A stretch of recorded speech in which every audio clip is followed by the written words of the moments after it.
Äswödüňizi baglaň. Bir läse tesewwür ediň size salajağım şu matlan bir ittifak düşüpdir her ittifaky. Her ittifaky. Bile herkim jatydan geçip barýan tesadüf edip durun. Kulasa ölüp durun, ölümdi. Her kime bir forum. Her birisiniň bir şogly bar, bir hataraty bar. Bir forum ölüp durun.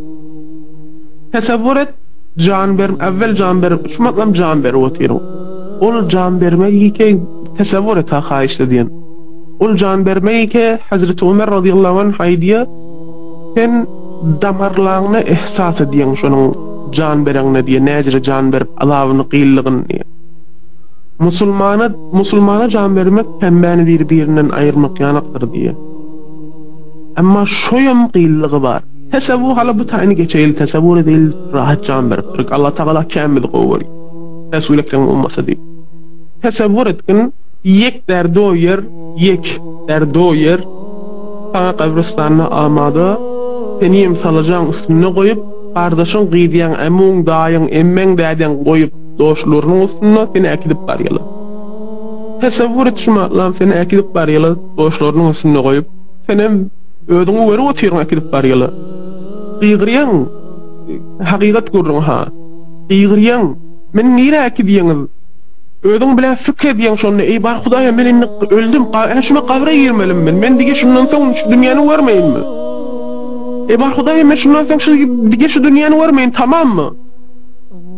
Dige tamam men inni hiçbir iş edip bilmeýin. Ey bar Hudaýa tobe edip bilmeýin meni.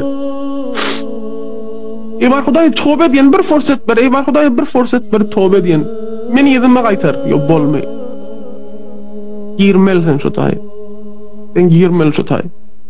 O näjir yer gilmer ýeriň? Beýerike 2 metr tuğlu var, 1 metr fakat erzi var. Ýerýän seni goýanlaryň içinde dige burnuň kysatfa deyip dur. Kıyamata çellin durmaly şu taýda. Sen fikir et, sana kemterin azab iki goýýaly, sana kemterin azab iki goýýaly näme? Ki sen ne sana ýylan çakýan, ne hissat. Fakat tesewwür et, sen şu taýda duň ve demin gelip, demin tutulup ölüyor. Hey diýerelýän, kıyamata çellin, fikir et kemterin azab. Dige bu surat dige bir de beheş. Allah Taala bizi beterken goýurmaly, şunu ýaly kıymetmäne. Tesewwür et şunu ýaly ýerden ekidip otyrly. Her pelle ki kabristanyň pellesinden ýokary çykýarlar, weýlenýän meni ýokary ekitnen, weýlenýän bir zat ede gaýyň diýen. Meni ýygyma gaýtara gaýyň diýen, meni salmaň şonuň içine diýen. Hudaý Taalany her näme gasam berýän. Hudaý Taalany her näme gasam berýän. Hiç faydasy ýok. Allah Taala sana näme jogap berýär? Wagt berdim sana. Zaman berdim sana. Şu sözleri ki elen şu taýda şu laýbyň içinde eşitdiň. Tesewwür etmediňmi şuny? Şuny tesewwür etmediňmi? Şuny seniň özüň alyna getirdi. Näme üçin şuny tesewwür etmediň? Näme üçin şuny gaýga etmediň? Çağan gaýgatdyň beýgelen nemeler tägitmeli diýip. Meni gaýga etmediň. Öz dünýäň soňuny gaýga etdiň, meni gaýga etmediň. Gitdiň gafyny maňadyň, günah etdiň, meni bir garynçy tarapdan hesap etmediň. Indi intizaryň var, men seni gabryň içinde bu ustana talaýyn. Azan çekilýärdi, benden gel diýämne, ay erti kararym var, gitmeli men. İşim var, adım var, yetişmeyin Hudaýa bagyşla.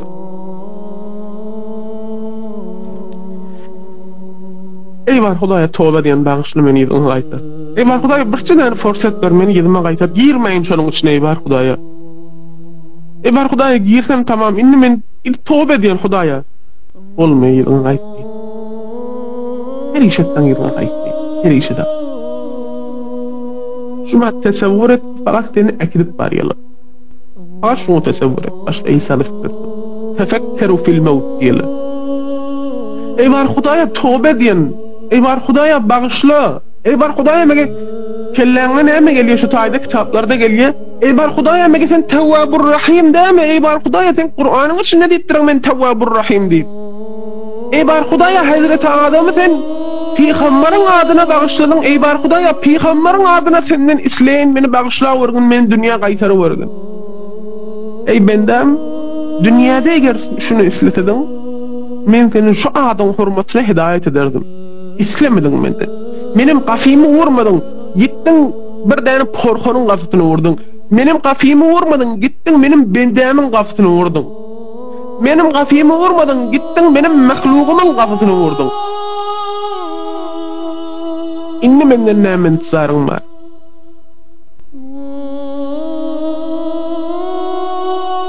Hudaýdan berdaşdymyz näjire beýik bizim näzerimizde. Allah Taala bir kanun goýupdyr. Öldüň niye tamam niye? İdiňe gaýtarmaýyn. Kıyamata çelin azabyny çekmeli diye. Ýöne beheşte girip cehenneme girmeli bolanlar onda diye bir şefaat sana hasıl bolýar diye. Tesevvür et, talakyň dogry şaýat şefaat sana ýetsin. Amma kabryň içinde kıyamata çelin näme eden warsaň çekmeli. Yetime etdiňmi? Yetimin hakkını ýedinmi? O ejatay ki eliňde şeýle kym tesbile var. Ekserenem keçeldiriňiz hemmiňiz. Yetimin hakkını ýeňiz.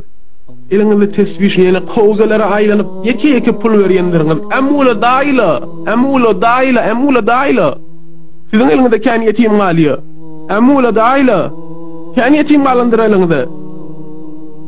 Kän yetim malandyr eliňde güwellendiriňiz. Şulaýyň içinde näş nefer bar güwellemedi.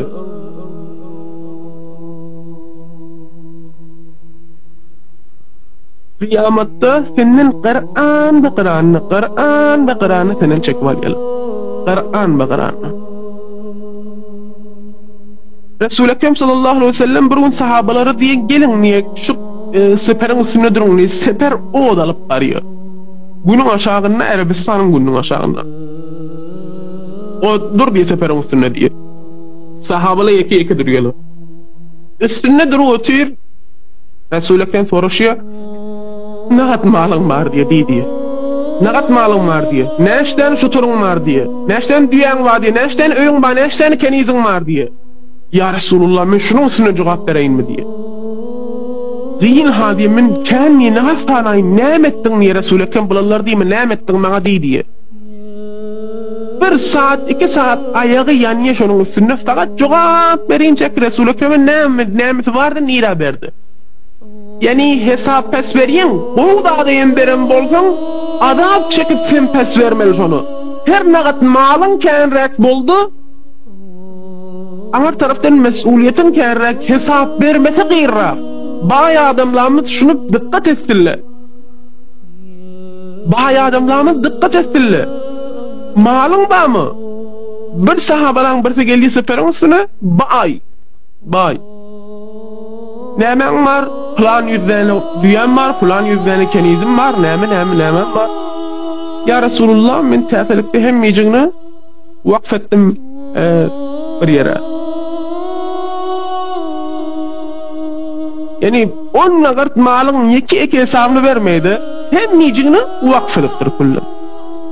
Hala bildiğim şu işedin.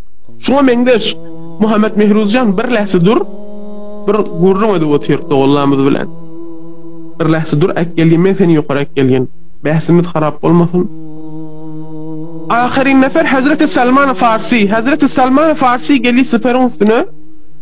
Hem yekiş gelenine heddeğil bir neştağı durupdur seperin üstüne. Şu bayi adamım durdu neştağı. Ol Hazreti Salman Farsi neştancak sekkesi varmış. Ya Hazreti Resul Ekrem sallallahu aleyhi ve sellem Allahümme salli ala seyyidina Muhammedi ve aleyhi ve sellem. Ay diye, ey Salman niye? Nämen bar diye. Ya Resulullah hisalim yok diye. Näşden sikken vardı, onym yolda takira berkezim ýonu düşdi. Yani malyň aldyrak bolsa hesap bermek diýim taňa asarrak bolýar. Malyň känrek bolsa dogry ýere bersen, onlaýym sen Hazreti Salman Farsi ýanyk bolýan. Ýöne dogry zada bermesen, käde wagtyny seni heleýin, çağan, çolugyň, ataň bir namaz okutdurjak bolup, bir sirikeläň ýere urdurjak bolup, sadaga berip, o taýy berip, beýşanyň ýanyna edip, o ahyryň ýanyna edip, seni bir namaz okutdurjak bolýarlar. Mutmen bol kıyamet mahşer günü jogap bermeli oglanjan sen. O jowan oglanlary ki ers ýetipdir. Ol ejeleri ki eline yetim galypdyr. O atalary ki eline yetim galypdyr. Ol daýlary ki eline yetim galypdyr. yetimin hakkından Allah Teala yetimlerin vekili. Vallahi billahi tallahi Allah Teala yetimlerin vekili. Pis at bilen xeternak zadın içine girip yetimin hakkını yedin göberdin gitti olalım. Men özüm tanıyan bir şahsı yetimin hakkını yedip ras gedi otir yadını del huza saklayı taraf öyle huza saklayışın ağlına değsin manlığına değsin ne bir pul eydiriyen sen haydi pulu veriyor o adamla iki bay o vert fakat huzaları koymak ediyen bir sırı diliniz bilen bir tane jovanın yüreğinde ey kendinim adam oldu mu diye edencen uçuyor bir sırı bir jovanın yüreğinde bir sırı bir jovanı mescitte orayan yüzünü şöyle etti valla sen ben bu tarzı ne diyeyim mescitte geldin mi?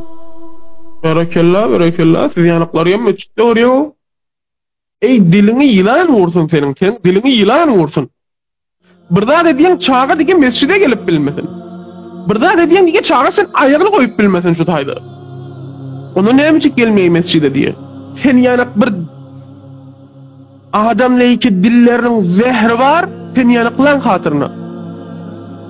sen yanaklan hatırına gelip bilmeyi ol bir adamlar iki fakat pullarının mutanıyla pul bilen beheşti satın aların mı kadiyele ona kasırlar şu gefe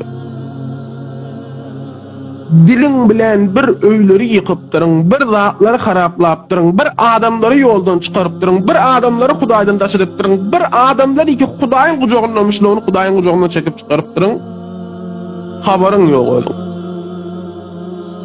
Haberin yok. Sen bir nefer ona gelip durun, mescideni senin onu saklı da şu taydı. Bir bende Huday diye biz hala vizualma kuvrettik diye fakat ayağını yuvmayı taraf diye. Fakat ayağını yuvmayı şu ayak göre namazını okuyor diye. Sen bir adet ayağını yemiyorsun diye. Hala o şu tayçelin ek geliptir, şu tayçelin namazını okuyor. Sen de elini tuttu, gayret et, berekallah gel. Şu ittifak düşüyor ki ondan sonra diyelim biz de tebliğ ediyor diyelim. İki tane adam ki düğünün yöneçeliğini arak kormuş. Yeli tebliği oluyor. Sen men bolmasın demeyin. Allah Teala emr-i maruf ettir. Etmeli vazifemiz 3 ay doğru var. 3 ay doğru var. Suhanveri öğren, yepleme öğren, şahsiyet şinasi öğren. Lehne öğren. Bu milan gidecek yerin bu milarının şahsiyetlerini öğren. Ondan git. Ne inketen düğünün yöneçeliğin besatın başınlamışsın, inni turup gidiyen o taya. Ödün yanakları var yan, ödün yanak, ödün ne sonra ne mi diyen? Utanmayan mı? Bizim ahullamı şu tadı kim koydular? Arablokta bir yedik, iyi veriyediler. Moğlaları iyi veriyediler. O taya bu taya iyi veriyediler tebliğe. Öyle kimdi bolmaydı? Kimdi? Bir hareketin merdumiydi. Şu tebliği ki ediyeli beter kovlar. Beter kov sazman yaftı, merkezleri var, dağıtları var, beter okeyda. Yönü bir irade beter bilgi var. O yön ne mi? Adam filtreden geçmeye, her kim geldi bolya emir sahip. Bir tane domah gidiyor emir sahip. Vert emir sahipleriye fakat. Bolmadı bu. Bu bolmadı. Emir sahip yani bir emir olmalıdır çünden. Bir guruhu idare etmelidir. Bir guruhu idare edip bilmelidir. Şuna diyeli emir sahip. Neyin ki hani de kem çepel bilen sağalı bilmeye gidiyor otaya men kaileyin gittim. Taraf önde dur. Emirimiz. Önde dur. Şimdi namaz cehr okuyor. Ben esas şöyle heyran oldum. Vallahi hep durdum. Ne diyeceğimi bilmedim. Ne mi diyeyim. Şimdi namaz cehr okuyor. Maza faza fi haza sıratel mustaqim diyorlar şunu yana kıymetin. Canım yani qowdat idare qow maşinin bara sürüp bilmeyen. Kimin taksiri? Mene senin taksiri. Jowalı şoň ýanak ýerlerde bolmaly, beýgelmeli, gidip gelmeli. Meşwere almaly. Ýöne öz ugru bilen, çemi bilen, her zadyň öz usuly bar, menişi bar. Tesavvur et, inni birläse bir parantez açyň. Gel Abra. Tesavvur et, seni kabrda jaýladylar. Bir flashback kurun kabrın içine. Tefekkeru bil mevt. Ölüm, kabr, kıyamet. Ölüme fikrettik, kabra fikretmedik. Kabr. Kabrda näme? Seni koyup otyrla. Senem yukarıdan wella otyrum. Zamanike bağladılar lehti, senem gittin aşağı. Senem gittin aşağı. Emmecan meni koyup gitme, helecan men seni kovuver yedim ki. Oğulcan men seni kovuver yedim, beýgelikden seni akşam ayağımın üstüne yatırdım. Oğul meni koyup gitti bıtaydı. Men mınlar sırbetim vardı, gel şolulları ber benim yolumda. Yok. Bir nefer, deriğez bir nefer gelip sen sesini eşittim. Deriğez bir nefer.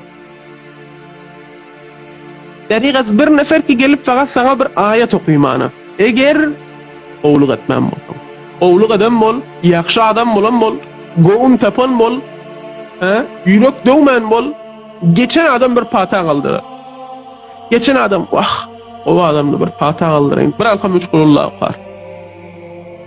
Goğun döv, yürek döv, diline yetir, dilin bilen zehir dök, dilin bilen ödünü beýgeltjek bolup, ödünü lokon var gezjek bolup, tarafı mugabiliňe al yere sok. Çon senin jaýga helmin ýokarrakda Allah Teala bir zat eder. Hatta sebzelerin zikrinin binesip alar. Hatta ağaçların zikrinin binesip alar.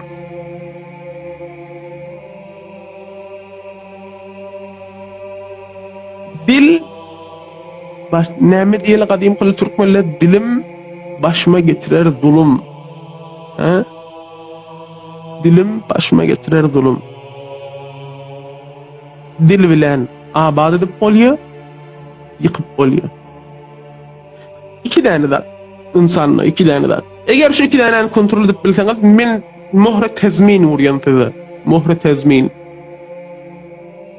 Muhre tezmin urýan. Ki Allah Teala'ň şefaat etdirjek bendelerinden bolan Resul Ekrem. Bira ağzın walla, biram diýibin walla. Şu ikisini walla, bir ağzın bir diýibin. Şu ikisini walla, şu ikisini saklap bildin näme? Yani sen dige beter erkekmişsin. Şu ikisini walla Allah Teala men wa'dim, men şutadım muhrunu, men kesidel. Ýöne wa'de berýän o dünýäde. Şu ikisini saklap bilsen, Allah Teala set dersetten Resul Ekrem sallallahu aleyhi ve sellem şefaat edecek adamların üstüne salıyor. Zamanıyım ki Resul Ekrem şefaat etti.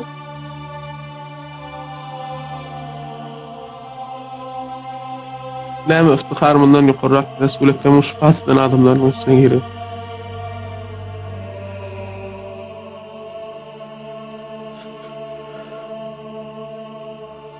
Tesavvur et,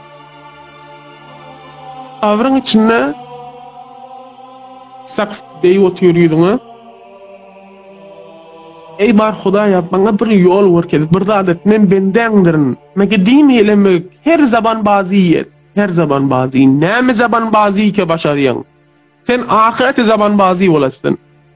Ey bar Hudaýa, sen meger ana ýanak dämedin. Anaň 99 beraberi bize mehribanrak dämedin. Allah Teala näme jogap berýär? Men taňa şundan art mehribanım ki ejada verdim, dünýäde nefes çekkin. Meni bir garynçyga da tesap etmedin, meni bir peşe de tesap etmedin, meni bir heýwan da tesap etmedin öýüň içinde. Menim bardygymy ihsas etmedin. Anaňy uraňla, anaňy urşaňla, anaňy gyýgyraňda Ha? Ve bil valideyni ihsana benim diyen sözümü niye ettin? Eşitmedin mi sesimi? İnni men sesini eşiteyim. Bail hal ki benim sesimi eşitmedin ve etmedin, men sana icade verdim şu dünyada. Zindagi etmeklige fırsat verdim, tövbe etmeklige. Neçe hadeh sal. Etmedin, ödünle taksir. Oturup pikrediyen, kavrın içinde, ödünle taksir diyen. Zamanı ki ödün kabul ettin, ne mi öz taksirini? Elinle değil, mecbur kabul etmeni. Şu tayda Nekir Munker'in oku geliyor başına. Nekir Munker'in oku bir yerden gelip deydin, bilmen kalgın.